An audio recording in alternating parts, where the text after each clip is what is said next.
क्या पैसे की दम पर किसी को भी खरीदा जा सकता है?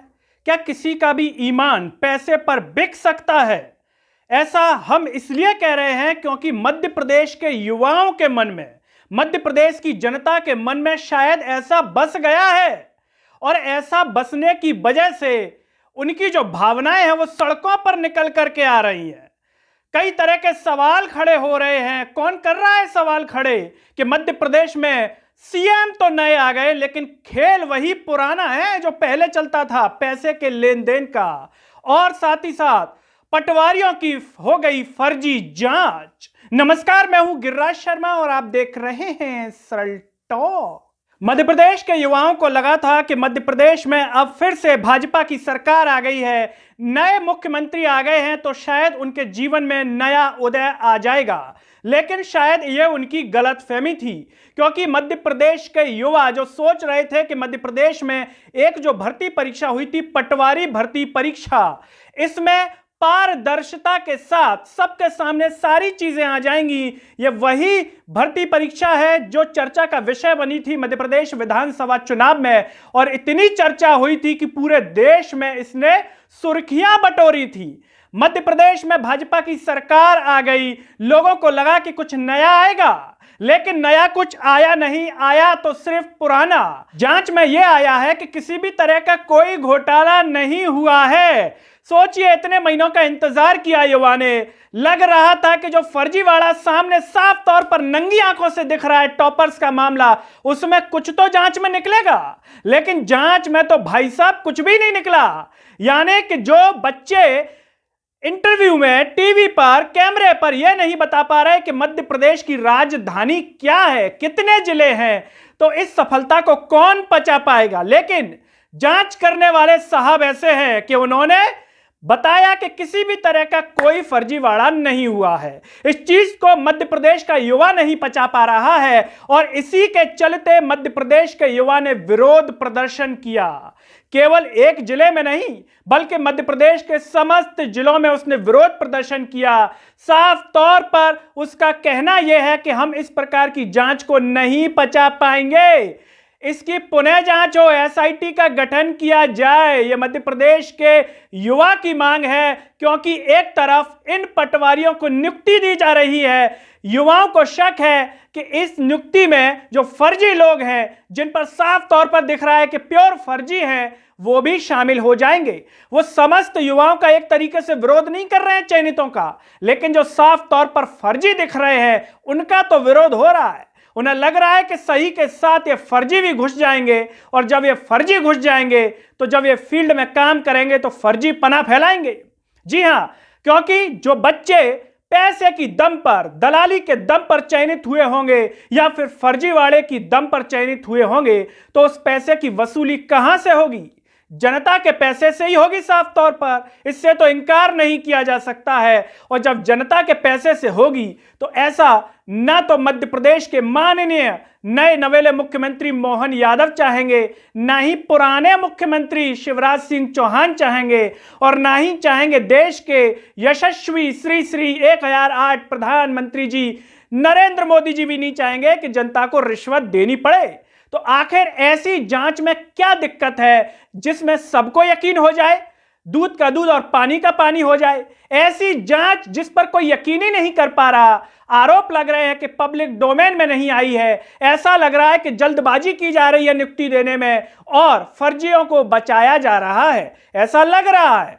अब जब युवा बाकायदा कदम ताल करते हुए इंदौर में कलेक्ट्रेट में पहुंचे और समस्त जिलों में ज्ञापन दिया गया, बाकायदा एक लाइन में युवा चल रहे हैं और कलेक्ट्रेट पहुंचे हैं, और कलेक्ट्रेट का नजारा इंदौर में बड़ा निराला देखने को मिला।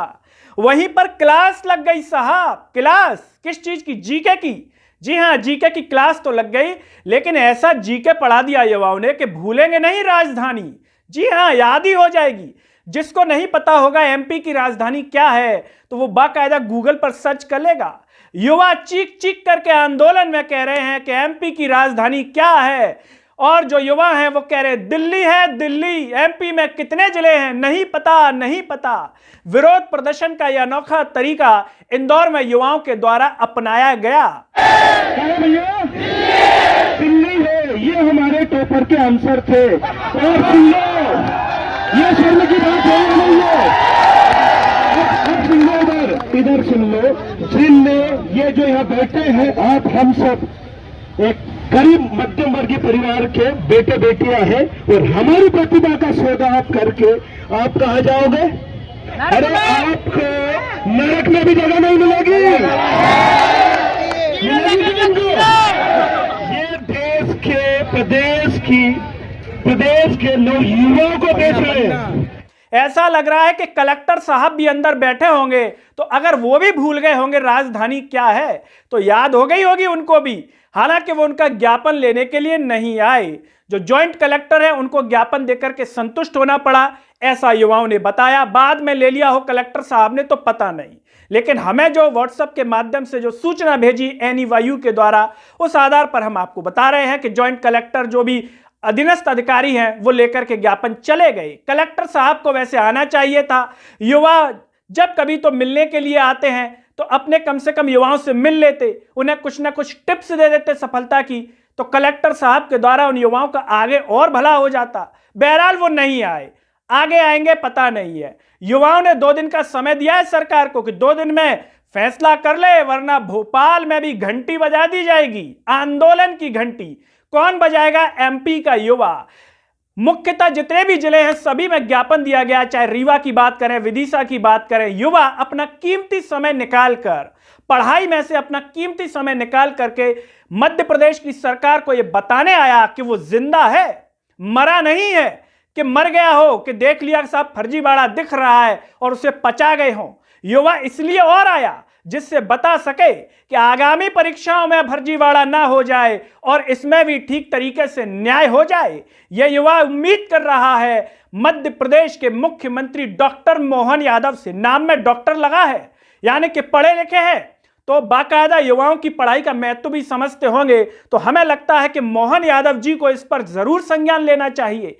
कांग्रेस ने जब इस प्रकार के विजुअल्स देखे जो आप टीवी पर साइड में भी देख रहे हैं, तो कांग्रेस ने अपने ट्विटर हैंडल से बाकायदा ट्वीट किया कि सीएम भले नए आ गए हैं लेकिन खेल वही पुराना है जो पहले चल रहा था, 50% कमीशन का। और साथ ही साथ कह रही है कि पटवारियों की फर्जी जांच हुई है, यानी कि फर्जी पटवारियों की फर्जी जांच हो गई। क्या अब मोहन यादव जी क्या ये साबित कर पाएंगे, दिखा पाएंगे अपने युवा को ये वही युवा है जो राम राज्य की कामना कर रहा है, कल्पना कर रहा है, लेकिन एक ऐसा राम राज्य है जो युवाओं को सड़कों पर भटकने के लिए मजबूर कर रहा है अपने कीमती समय से। जरा सोचिए आप, क्या मोहन यादव जी नई जांच कमेटी बना करके युवाओं को पारदर्शिता के साथ नियुक्ति दे पाएंगे जिसमें दूध का दूध और पानी का पानी हो जाए? मतलब फर्जी साफ तौर पर बाहर समझ में आ जाए कि फर्जी थे, इनको कर दिया गया है, ये ईमानदार थे, इनको एंट्री दे दी गई है। वरना जरा सोचिए कि अगर ये फर्जी घुस जाएंगे तो इस वर्ष जो पटवारी जाएंगे उनकी पहचान क्या होगी? गांव में क्या बोलेंगे, फर्जी वाली पटवारी में से आए हैं क्या? सोचिए, सुनकर कैसा लगेगा? जीवन भर छाती पर, माथे पर वो दाग रहेगा और लगता है कि वो दाग कोई भी अपने ऊपर लेना नहीं चाहेगा। इसीलिए लगता है कि मोहन यादव जी को पुनः जांच की कामना करके आदेश दे देना चाहिए। और वैसे भी हर काम नया कर रहे हैं, वो तो शिवराज सिंह चौहान जी के समय की जांच थी, पता नहीं कैसी होगी। लोग तो वैसे यकीन नहीं कर रहे थे शिवराज जी को मुख्यमंत्री बनाने के लिए कि इनकी कामना की जाए। जब नए मुख्यमंत्री आए हैं तो क्यों ना नई जांच हो जाए? क्या सोचते हैं आप? इस पर जो भी सोचते हो कमेंट बॉक्स में अपनी राय जरूर दीजिए। इस वीडियो को हर जगह शेयर कीजिए, चैनल को सब्सक्राइब कीजिए, साथ ही साथ सरल टॉक के Facebook, Twitter, Telegram, Instagram page को आप जरूर फॉलो कीजिए। अंत में सभी से एक अपील है कि सरल टॉक को ज्वाइन व थैंक्स बटन के द्वारा जरूर सपोर्ट कीजिए जिससे हम और बेहतर कार्य कर सकें। नमस्कार।